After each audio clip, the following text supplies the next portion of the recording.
কাঁচা আমের ফ্লেভারে সুজির মিষ্টি। চলুন দেখা যাক। প্রথমে কড়াইতে 2 চামচ ঘিটি গরম হয়ে গেল। তারপরে আমি 1 কাপের একটু কম সুজিটি ঢেলে দিলাম। এবার সুজিটি আমি আস্তে আস্তে করে নাড়ব, অনবরত নেড়ে যাব, না নাড়লে সুজিটি পুড়ে যেতে পারে। সুজিটি হালকা লাল হবে, দেখুন অনবরত আমি সুজিটি নেড়ে যাচ্ছি। হালকা লাল হয়ে এসেছে, আস্তে আস্তে হালকা লাল হয়ে আসছে। এবার আমি ওর মধ্যে দুধ ঢালবো আস্তে আস্তে করে, একেবারে ঢালবো না, একটু করে ঢালবো আর নাড়বো, একটু করে ঢালবো আর নাড়বো। একেবারে ঢাললে কি হবে, পুরো সুজিটা দলা পেকে যাবে, তাই অল্প অল্প করে ঢালতে হবে। একটু একটু করে ঢালছি আর নাড়ছি, দেখুন। আর নাড়াটাও বন্ধ করা যাবে না, সুজিটি তাহলে দলা পেকে যাবে। অনবরত নেড়ে যেতে হবে। এবার আমি পুরো দুধটাই ওর মধ্যে ঢেলে দিলাম। এবার কন্টিনিউ নেড়ে যেতে হবে। দেখুন সুজিটা পুরো তরল হয়ে এসেছে। এইভাবে আমি কন্টিনিউ নেড়ে যাব। এবার আমি কাঁচা আমের ফ্লেভার বলেছিলাম, সেই দুধের মধ্যে, অল্প দুধের মধ্যে 4 ফোঁটা কাঁচা আমের ফ্লেভার দিয়ে ওর মধ্যে ঢেলে দিলাম।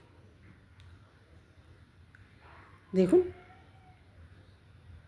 এবার অনবরত নেড়ে যাব যতক্ষণ কড়ের গা ছিঁড়ে না আসবে। দেখুন আমার সুজিটি হয়ে এসছে, পাকটা হয়ে এসছে। এবার আমি নামিয়ে হাতে ঘি নিয়ে আবার একটু ভালো করে মেখে নেব, বেশ চেপে চেপে মেখে নেব। আমার ভিডিও যদি আপনাদের ভালো লেগে থাকে তাহলে একটি লাইক, কমেন্ট ও শেয়ার করে দেবেন। আর আমার চ্যানেলে যদি নতুন বন্ধু হয়ে থাকেন তাহলে প্লিজ একটা সাবস্ক্রাইব করে দেবেন। দেখুন আমার মাখা হয়ে গেছে। এবার আমি ওখান থেকে একটু করে নিয়ে বলের আকারে গড়ব, হাতের তালুতে নিয়ে হালকা করে চাপ দিয়ে গোল করে নেব। দেখুন একটা আমার হয়ে গেছে। আমি আর একটা বানিয়ে দেখাচ্ছি আপনাদের। একইভাবেই করব, বেশি চাপ দেবো না, হালকা করে গোল হয়ে যাবে। এরমভাবে আমি একে একে প্রত্যেকটা মিষ্টি গড়ে নেব। দেখুন প্রত্যেকটা মিষ্টি আমার হয়ে গেছে গড়া। এবার আমি কড়াইতে 1.5 কাপ জল দেব আর 1 কাপ চিনি, 2টো এলাচ চিনি দেবো। এবার চিনিটি যতক্ষণ না গলবে ততক্ষণ আমি জলটি নেড়ে যাব। এবার শিরায় পরিণত হয়ে গেল। এবার ওর মধ্যে আমি একে একে মিষ্টিগুলো ছেড়ে দেবো।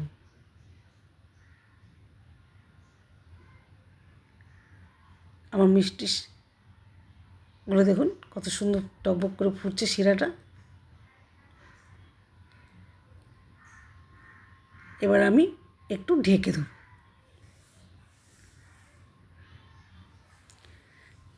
দেখুন মিষ্টিগুলো আমার হয়ে গেছে, কেমন টকবক করে ফুটছে, দেখতে কত সুন্দর লাগছে মিষ্টিগুলো, খেতেও খুব সুন্দর হবে।